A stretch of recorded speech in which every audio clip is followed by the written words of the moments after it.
അസ്സലാമു അലൈക്കും. എല്ലാവർക്കും സുഖമാണെന്ന് വിശ്വസിക്കുന്നു. അൽഹംദുലില്ലാഹ് നമുക്ക് മക്കൾക്ക് സുഖമാണ്. എനിക്കിന്ന് പണിയുണ്ട്, പക്ഷേ ഇന്ന് മക്കൾക്ക് ഇനി ബുധനാഴ്ച ഉള്ള ക്ലാസ്. കാരണം ഇവിടെ മൊത്തം ഈ വൈറൽ പനി. അതുകൊണ്ട് ഈ കുട്ടികൾക്ക് ഒരു സ്കൂളിലെ കുട്ടികൾക്കുണ്ട് എന്ന് പറഞ്ഞേട്ടാ. പിന്നെ ഞാനൊരു കാര്യം പറഞ്ഞോട്ടെ, ഞാൻ ആരെ ഫോട്ടോയും വെച്ചിട്ട് വീഡിയോ ചെയ്തിട്ടില്ല, ഒന്നും ചെയ്തിട്ടില്ല. എന്നെ പിച്ചി ചീന്തി ചവിട്ടിയെ കടിക്കാത്ത പാമ്പില്ല. അവരോരോ കാര്യം വരുമ്പോൾ അവരൊരിക്കൽ പൊള്ളും. ഇനി എന്നെക്കുറിച്ചിട്ട് ആരൊരു ബാഡ് ഇട്ടാലും അതിനെതിരെ സത്യമല്ലെങ്കിൽ ഞാൻ വീഡിയോ ചെയ്യും. കാരണം എന്ന് വെച്ചാൽ എനിക്ക് ഈ സമൂഹത്തിൽ ജീവിച്ചേ പറ്റൂ. എൻ്റെ ഫോട്ടോ ആറ്റിങ്ങൽ ഫാമിലി കോർട്ടിൽ വക്കീൽ ഓഫീസിൽ നിന്നുള്ള ഫോട്ടോ എങ്ങനെ പുറത്തായി എനിക്കറിയണം. കാരണം അതെൻ്റെ പേഴ്സണലി ഫോട്ടോയാണ്. അതെങ്ങനെ വക്കീൽ പറഞ്ഞ് എടുത്തോ എന്ന് പറഞ്ഞതിൻ്റെ പേരിൽ ഫോട്ടോ എടുത്തു. നമ്മളെ വക്കീൽ പോലും എടുത്തില്ല, കാരണം നമ്മളെ കയ്യിൽ എഗ്രിമെൻ്റ് ഉണ്ടല്ലോ. ഈ ഫോട്ടോ ഞാൻ അറിയാണ്ട് എൻ്റെ അനുവാദമില്ലാതെ എന്തിനു പുറത്തു വിട്ടു, അത് ആര് കൊടുത്തു? ഞാൻ നിയമപരമായിട്ട് മുന്നോട്ട് തന്നെ പോകും. വക്കീലിനെ ഇന്നും കൂടെ വിളിച്ച് അത് എന്താണ് എന്നും കൂടെ അല്ലെങ്കിലും ആൾക്കൊന്നുമല്ല കൊടുക്കുന്ന, ഈ ചെയ്തോര് എൻ്റെ ഫോട്ടോ, എൻ്റെ പേഴ്സണലി ഫോട്ടോ എൻ്റെ അനുവാദമില്ലാതെ, ബാക്കി സോഷ്യൽ മീഡിയ കിടക്കണങ്ങൾ എടുത്തു വെച്ച് ഈ ഇത്രയും കോപ്രായം കാണിച്ചത് എന്തിനെന്ന് എനിക്ക് അറിഞ്ഞേ പറ്റുള്ളൂ. ഇനി ഒരു പെൺകുട്ടിയും 2 കെട്ടിച്ചതും 3 കെട്ടിച്ചതും പെൺകുട്ടികൾക്ക് ഒരു പാഠം ആവട്ടെ. അവരെ പിച്ചി ചീന്തുന്നവർക്ക് ഒരു പാഠം ഇതൊരു ആവട്ടെ. ഞാനിത് നിയമപരമായിട്ട്, കാരണം എൻ്റെ ജീവിതം വെച്ചിട്ടാണ് ഇവർ കളിക്കുന്നത്. ഇവരറിയില്ല, ഇവരാർക്കും ഒന്നും ചെയ്തിട്ടില്ല, ഇവരാരെ വീഡിയോ പോയിട്ട് ഞാൻ കാണുന്നില്ല. ഒരേ സബ്സ്ക്രൈബർ കണ്ടിട്ട് വിളിച്ചിട്ട്, നെജിയെ നീ അത് നോക്ക് നെജിയെ, എന്താ എനിക്ക് സമൂഹത്തിൽ ജീവിക്കണ്ടേ? നിങ്ങൾ ആരും കുടുംബത്തിൽ നിന്നോ നിങ്ങൾ ആരും എനിക്ക് പേഴ്സണലി അറിയോലുമില്ല. ബാക്കി ഞാൻ നിയമപരമായിട്ട് മുന്നോട്ട് പോയിട്ട് ആ വക്കീലിൻ്റെ സാന്നിധ്യത്തിൽ ബാക്കി വീഡിയോകൾ ഞാൻ ചെയ്തോളാം. കാരണം എനിക്കെന്ന് എൻ്റെ കുട്ടികളെ 3 വളർത്തിയെടുത്തേ പറ്റൂ. അവരോരോ മക്കളെ കാര്യം വന്നപ്പോഴും ഇത് വന്നപ്പോഴും അവരൊരിക്കൽ പൊള്ളി. എനിക്ക് ഇന്നും ഇന്നലെ അല്ല ഈ ടോർച്ചറിങ്. എൻ്റെ ജീവിതം ആദ്യം തീർന്ന് രണ്ടാമതായപ്പോഴേ ഇവിടുത്തെ നാട്ടുകാർക്ക് കുറച്ച് ടോർച്ചറിങ് ഉണ്ടായിരുന്നു, പറയാതിരിക്കാൻ പറ്റൂല. എൻ്റെ കുട്ടികളിൽ തന്നെ കുട്ടികളുടെ ടോർച്ചറിങ് ഉണ്ടായിട്ടുണ്ട്. ഇപ്പം അതൊന്നും അല്ല ഇവിടെ വിഷയം. എൻ്റെ പേഴ്സണലി ഫോട്ടോ ഇതിൻ്റെ ഇടയിൽ നിന്ന് കളിക്കുന്നത് ആര് എനിക്ക് അറിഞ്ഞേ പറ്റൂ. ഒന്നീ അവർ സത്യസന്ധമായിട്ട് എൻ്റെ ഫോണിൽ വിളിച്ച് പറയണം. പിന്നെ പേഴ്സണലി ഉള്ള കാര്യങ്ങൾ ഞാൻ എടുത്ത് ആർക്കും ഒന്നും ചെയ്തിട്ടില്ല. എനിക്ക് മല്ലിമുളകുമായിട്ട് കോണ്ടാക്റ്റ് ഉണ്ട്, തസ്ലീം മീഡിയ കോണ്ടാക്റ്റ് ഉണ്ട്, സില ഡിസൈൻസ് കോണ്ടാക്റ്റ് ഉണ്ട്,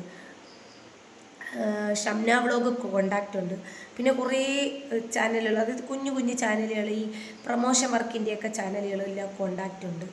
പിന്നെ കുറേ അതായത് കുറേ അവൻ്റെ വീടിനടുത്തൊരു ഇത്താക്ക് യൂട്യൂബ് ചാനലുണ്ട്, ആ ഇത്താനെ കോണ്ടാക്റ്റ് ഉണ്ട്. പക്ഷേ ഇവരാരെയും പേഴ്സണലി കാര്യങ്ങൾ നമ്മളെടുത്തിട്ടൊന്നും ചെയ്യൂല. ഇവരെ അനുവാദമില്ലാതെ പോലും ഇവരെ ഫോട്ടോ പോലും എടുത്ത് വെക്കൂല. കാരണം കാരണം അവർക്കൊരു സങ്കടം വരരുത്. പക്ഷേ ഈ ഫോട്ടോ ഈ ആറ്റിങ്ങൽ ഫാമിലി കോർട്ടിൽ വക്കീലിൻ്റെ ഓഫീസിൽ നിന്നുള്ള ഈ ഫോട്ടോ എങ്ങനെ പുറത്തു പോയി എന്ന് ഞാൻ തെളിയിക്കുമെന്ന് വെച്ചാൽ സകല എവിഡൻസും എൻ്റെ ഫോണിൽ കിടപ്പുണ്ട്, തെളിയിക്കും ഞാൻ. കാരണം എന്നെ ഇട്ട് പിച്ചി ചീന്തി ഇവിടം വരെ കൊണ്ടെത്തിച്ച്. വേറെ ആർക്കും ഒരു വിഷയമില്ല സോഷ്യൽ മീഡിയയിൽ. എൻ്റെ ലൈഫ് ഇട്ട് അവരോരോ ലൈഫ് വരുമ്പം അവരൊരിക്കൽ പൊള്ളും. ഇവരെയൊക്കെ ആരെയോ മക്കളെ കാര്യം പറഞ്ഞപ്പോഴത്തേക്ക് അവരൊരിക്കൽ പൊള്ളി. ഞാൻ ആരെ മക്കളെ പറയാനും വന്നിട്ടില്ല, ആരെ വീട്ടിലെ ഭർത്താവിനെ പറയാനും വന്നിട്ടില്ല, ഒന്നും വന്നിട്ടില്ല. എനിക്കൊരു ഭർത്താവിൽ ഇല്ലാത്ത ഒരു കാര്യമായതുകൊണ്ടാണ് എല്ലാവരും കൂടെ ചേർത്ത് പിടിച്ചൊരു വീടാക്കി തന്നത്, എനിക്ക് വസ്ത്രങ്ങൾ തന്നത്, പാത്രങ്ങൾ തന്നത്, ബാക്കി കാര്യങ്ങളെല്ലാം തന്നത്. എൻ്റെ കഷ്ടപ്പാട് കൊണ്ടിട്ട് ഞാൻ വീട്ടിൽ ഇരുന്ന് സുഖിക്കുന്ന ഒരു പെണ്ണല്ല. മസ്റൂറ ഫാത്തിമ ഇത്രയും മാറാൻ കാരണം എൻ്റെ ജീവിതം തന്നെയാണ് എന്നെ പഠിപ്പിച്ച പാഠം. ഈ ഫോട്ടോ അയച്ചു കൊടുത്തത് ഒരിക്കലും ഒരു പെണ്ണിനല്ല അയച്ചു കൊടുത്തത്. അവരെ വീഡിയോയിലിട്ട് അവർ കളിക്കാത്തത്? ഞാൻ എൻ്റെ ഈ ഫോട്ടോയുടെ കാര്യത്തിൽ തീരുമാനമാക്കിയതിന് ശേഷം മാത്രമേ പിന്നെ ഞാൻ വേറെ വല്ലതും ചെയ്യും. പിന്നെ ഇവരെ വക്കീൽ എന്നെ ഇന്നലെ വിളിച്ചിട്ടുണ്ടായിരുന്നു. വക്കീലിൻ്റെ അടുത്ത് പറഞ്ഞിട്ടുണ്ട്, ഈ കേസ് അറ്റാച്ച്മെൻറ്റ് ഒഴിവാക്കി തരാൻ ഞാൻ നിൽക്കരുത്. 1 രൂപ പോലും മേടിക്കാതെ, ഒരു നഷ്ടപരിഹാരം പോലും മേടിക്കാതെ, എൻ്റെ തന്നേന്ന് പോലും ഞാൻ 25,000 കളഞ്ഞു. ഞാൻ നിന്നതാണ്. അപ്പോൾ വക്കീലിൻ്റെ അടുത്ത് പറഞ്ഞു എനിക്ക് സംസാരിച്ച് ഇങ്ങനെയൊക്കെ സംഭവം ഉണ്ടായെന്ന് വക്കീൽ ചോദിച്ചു. പറഞ്ഞു ഉണ്ടായി വക്കീലേ, എനിക്ക് കള്ളം പറയേണ്ട കാര്യമില്ല. അപ്പോൾ അനിൽകുമാർ എന്ന് പറയുന്ന ഒരു സാറാണ് പുതിയത്, അവരത് ആദ്യം ശ്രീജ വക്കീലായിരുന്നു. അപ്പോൾ ഇത് സംസാരിച്ചിട്ട് ക്ലിയർ ചെയ്തിട്ട് മാത്രമേ അറ്റാച്ച്മെൻറ്റ് ഒഴിവാക്കുള്ളൂ. പിന്നെ ഇവരും ഞാനും തമ്മിൽ ബന്ധങ്ങളൊന്നുമില്ല, ഇതുവരെ ഭർത്താവിൻ്റെ പേരും പറഞ്ഞിട്ടില്ല, ഒന്നും പറഞ്ഞിട്ടില്ല. പക്ഷേ എന്നെ എടുത്തിട്ട് ഈ മേഞ്ഞോരില്ലേ, എന്തിന് ഈ ഫോട്ടോ പുറത്ത് വിട്ടു, ആരെ കാണിക്കാൻ വിട്ടു, എൻ്റെ പേഴ്സണലി ഫോട്ടോ, അതെനിക്ക് ഇഷ്ടമില്ലാത്ത ഒരു പെണ്ണിൻ്റെ അനുവാദമില്ലാതെ അവളെ പേഴ്സണലായിട്ടുള്ള ID ഫോട്ടോകൾ മുൻ ഭർത്താവായിരുന്ന ആള് പുറത്ത് വിട്ടാൽ അത് തെറ്റാണ്. അത് ഒരാണിനാണ് അയച്ചു കൊടുത്തിരിക്കുന്നത്. അദ്ദേഹമാണ് എടുത്തിട്ട് ഇത് മൊത്തം പേർക്ക് ഷെയർ ചെയ്ത് കൊടുത്തേക്കണം, സോഷ്യൽ മീഡിയ മൊത്തം. എൻ്റെ ഫോട്ടോ എടുത്ത് എൻ്റെ അനുവാദമില്ലാതെ കൊടുക്കുന്നതിന് മുമ്പ് എൻ്റെ അടുത്ത് ചോദിക്കാമായിരുന്നു. ഞാനത് കൊടുത്തിട്ടുണ്ട്. എന്നിട്ട് ഞാൻ ചോദിച്ചപ്പോൾ കൊടുത്തിട്ടില്ല എന്നാണ് പറഞ്ഞത്. ഞാൻ ഒരു എവിഡൻസും കൊടുത്തിട്ടില്ല എന്നാണ് പറഞ്ഞത്. ഈ വക്കീൽ ഓഫീസിൻ്റെ ജനലാണ് അവിടെ നിൽക്കുന്നത്. അന്ന് എൻ്റെ കൂടെ മുത്തുമോനും ഉണ്ട്. മുത്തുമോൻ നല്ല നിർബന്ധം കാര്യങ്ങളും ഒക്കെ ആയിരുന്നു. എന്നെ അന്ന് കഷ്ടപ്പെടുത്തിയിട്ട് അവന് വിശന്ന്. കാരണം എഗ്രിമെൻ്റ് എഴുതിയ സമയം ഒരുപാട്, ഈ കമ്പ്യൂട്ടറിലൊക്കെ അച്ചെടുക്കാൻ 2 പേപ്പർ അച്ചടിക്കണ്ടേ, ഒരുപാട് താമസം വരും. അതിനകത്ത് വെണ്ടയ്ക്ക് അക്ഷരത്തിൽ എഴുതിയിട്ടുണ്ട്. ഞാൻ ഇതുവരെ ആരെ കാര്യവും പറഞ്ഞിട്ടില്ല, എവിടെ നിന്നോലും പറഞ്ഞിട്ടില്ല. അപ്പം എൻ്റെ ഭർത്താവിൻ്റെ പേര്, ആ പേര്, ഈ പേര്, എനിക്ക് ഈ ലോകത്ത് 2 കെട്ടിച്ചത് 3 കെട്ടിച്ചത് ഞാൻ മാത്രമല്ല, 4 കെട്ടിച്ച പെൺപിള്ളേർ ഇവിടെയുണ്ട്. 4ാമത്തെ ജീവിതം അൽഹംദുലില്ലാഹ് ഹൈറായിട്ടുള്ളൊരു പെൺകുട്ടി ഇവിടെയുണ്ട്, നിങ്ങൾക്കറിയാമോ? പക്ഷെ ആദ്യത്തേതിൽ 3 കുട്ടികളില്ല. എനിക്ക് കുട്ടികളെ വളർത്തിയേ പറ്റും, എൻ്റെ മക്കളില്ല. ഞാൻ ഒറ്റത്തടി ആണെങ്കിലും ഓക്കെ, നിങ്ങൾ പറഞ്ഞോ, ഞാൻ മരിച്ചു പോകുമ്പോൾ ഇവർക്ക് എൻ്റെ മക്കൾക്ക് ജീവിക്കണം. ഞാൻ സോഷ്യൽ മീഡിയ തുറന്നത് തന്നെ എന്തിനാണ്? ഇതിനകത്തുനിന്ന് ഒരു ഏണിങ്സ് കിട്ടി എൻ്റെ മക്കൾക്ക് അതെടുത്ത് ഉപയോഗിക്കാൻ വേണ്ടിയിട്ടാണ്. എൻ്റെ ഈ മഞ്ഞ ഫ്രോക്കിട്ട ഫോട്ടോ നിങ്ങൾ സത്യം പറഞ്ഞില്ല എന്നുണ്ടെങ്കിൽ ഞാൻ പുറത്ത് വിടിയിക്കും. പിന്നെ ആരെ പേഴ്സണലി കാര്യങ്ങളും ഞാൻ ഒരു വീഡിയോസ് പോലും കാണുന്നില്ല. എൻ്റെ സബ്സ്ക്രൈബർ പറഞ്ഞ് നീ സ്പീഡ് കൂട്ടിയിട്ട് കണ്ട് നോക്ക്, ഇതിനകത്ത് നിൻ്റെ ഫോട്ടോ പുറത്ത് വന്നിരിക്കുകയാണ്. അതിന് ആരെന്ന് വെച്ചാൽ സമാധാനം പറഞ്ഞ് സകല എവിഡൻസോട് കൂടിയും ഞാൻ വീഡിയോ ചെയ്തതിന് ശേഷം മാത്രമേ അറ്റാച്ച്മെൻറ്റ് റിലീസ് ചെയ്ത് കൊടുക്കുകയുള്ളൂ. പിന്നെ ബാക്കി ഈ അറ്റാച്ച്മെൻറ്റ് റിലീസ് ചെയ്ത് കൊടുക്കുമ്പോൾ എൻ്റെ നിന്ന് മേടിച്ച് 25,075 ഇനി ഒരു 25 കൂടെ തരാനുണ്ടല്ലോ, ആ 25 കൂടെ തന്നാൽ മാത്രമേ അറ്റാച്ച്മെൻറ്റ് ഒഴിവാക്കുകയുള്ളൂ. വക്കീലിൻ്റെ അടുത്ത് ഇന്ന് ഞാൻ പറയും.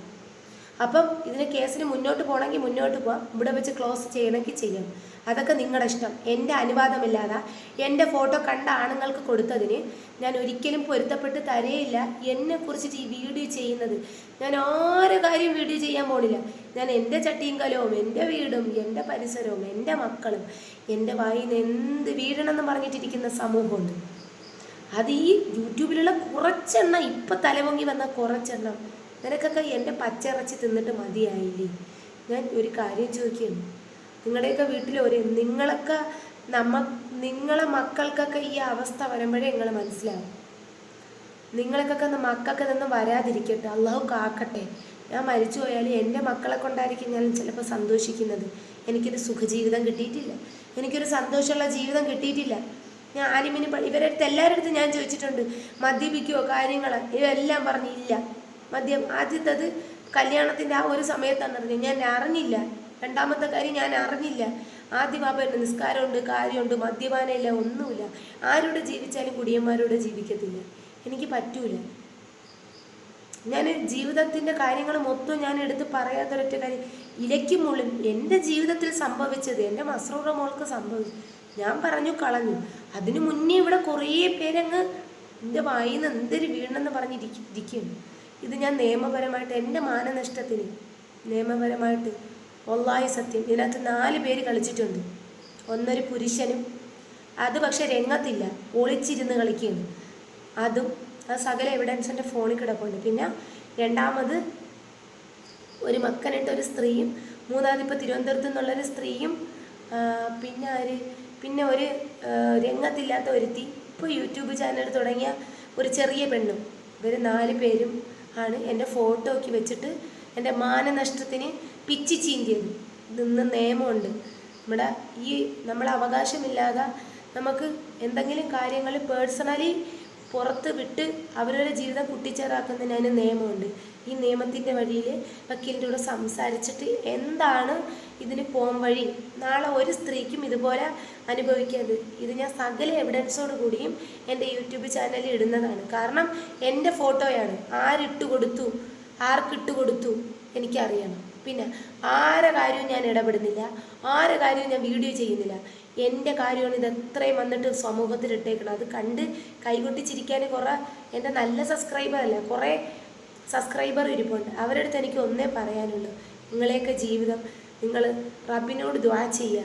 റബ്ബില്ലേ ഫർദയിട്ട് നടക്കണതുകൊണ്ട് ഈ അർദ്ധ വയസ്കർക്ക്, അതായത് ഈ 40 കഴിഞ്ഞവർക്കാണ് ഈ വിഷയം. അതെന്തെന്നറിയില്ലേ, സ്വന്തം അതൊന്നും പറ്റിയില്ലല്ലോ, അവൾക്ക് എല്ലാവരും കൊടുത്ത എല്ലാം ആയില്ലേ, ഇനിയിപ്പോൾ അമ്മക്ക് ഇനിയിപ്പോൾ ഈ വീഡിയോ ചെയ്ത് നിങ്ങൾ കേട്ടോളി, നിങ്ങൾ ഇത്രയും കേട്ടോളി. നിങ്ങൾ എത്ര വീഡിയോ ചെയ്താലും എന്നെ സഹായിക്കുന്ന മനസ്സിൽ കൽപ്പിച്ചിട്ടുണ്ട്, അവർ സഹായിക്കും. കാരണം ഇതിനകത്ത് ഞാൻ തല മറന്നിട്ടല്ല കളിക്കുന്നത്, അല്ലെങ്കിൽ ഒരു അനാവശ്യമല്ല ഞാൻ ചെയ്യുന്നത്. ഞാൻ മക്കളെ പോറ്റാൻ, നിങ്ങളെ ഭർത്താവിനെയും മക്കളെയും പോറ്റാൻ വേണ്ടി, അല്ലെങ്കിൽ നിങ്ങൾക്ക് മരുന്ന് മേടിക്കാൻ വേണ്ടി. ഇതിൽ നിന്ന് ഇങ്ങനെ തിന്നിട്ടല്ല മരുന്ന് മേടിക്കുന്നത്. ആ മരുന്ന് നിങ്ങൾക്ക് ശരീരം ബലം ചെയ്യൂല. അതുകൊണ്ടൊരു ഒറ്റ കാര്യം പറയണേ, ഈ ഫോട്ടോ സത്യസന്ധത ഞാൻ പുറത്ത് കൊണ്ടുവരും, തെളിവോടുകൂടി. തെളിവില്ലാതെ ഞാൻ കളിക്കൂല, അല്ലെങ്കിൽ രംഗത്ത് ഇറങ്ങൂല. അതുകൊണ്ട് നെജിലാന ഇത്ര ഈ ചെയ്തില്ലേ, ഇതിന് ഞാൻ സംസാരിക്കും. വേറെ ആരുമല്ല ഞാൻ. സകല എവിഡൻസോട് കൂടി ഞാൻ പുറത്ത് വിടുമ്പോൾ, ബബ്ബ അടിക്കുമ്പോൾ, ബാക്കി ഞാൻ അമ്മക്ക് അപ്പോഴും നോക്കാം. ഞാൻ എന്തായാലും മുന്നോട്ട് തന്നെ പോവും. വല്ലാഹി സത്യം. എൻ്റെ ഈ യൂട്യൂബിൻ്റെ ഏണിങ്സ് ഇപ്പം അങ്ങോട്ട് വന്നോട്ടെ. രണ്ടാമത്തത് അക്കൗണ്ടിൽ വന്ന് കിടക്കണല്ലോ, സെൻഡ് ആയിട്ടില്ല. ബാക്കി ഞാൻ അപ്പോഴും കാണിച്ചു തരാം കേട്ടാ. ആരൊക്കെ എനിക്ക് ലക്ഷങ്ങൾ തന്നിട്ടുണ്ടാ, ആരൊക്കെ കോടികൾ തന്നിട്ടുണ്ട്, കാണിച്ചു തരാം. എന്തായാലും ഇവിടെ ഒരു നിയമം ഉണ്ടല്ലോ, ഒരു പെണ്ണിന് ഇനി ഈ അവസ്ഥ വരരുത്. ഇത്രയൊക്കെ ഉള്ളു മക്കളെ. സമാധാനം എന്ന് പറയുന്നൊരു സംഭവം കടയിൽ നിന്ന് മേടിക്കാൻ കിട്ടുമെങ്കിൽ ഞാൻ വാങ്ങിയത്, അത് കിട്ടൂലല്ലോ. പക്ഷേ ഒരു കാര്യമുണ്ട്, എൻ്റെ പടച്ച റബ്ബ് തന്ന വിധിയല്ലേ, അതുകൊണ്ട് തവക്കൽത്തു അലല്ല. നിങ്ങൾ എനിക്ക് വേണ്ടി ദുആ ചെയ്യണം. ഇനി ഒരു സ്ത്രീക്കും ഇതുപോലെ പറ്റരുത്. എൻ്റെ ഈ ഒരു കാര്യം ഞാൻ തെളിയിക്കും. ഇത്രയേ ഉള്ളൂ. അസ്സലാമു അലൈക്കും.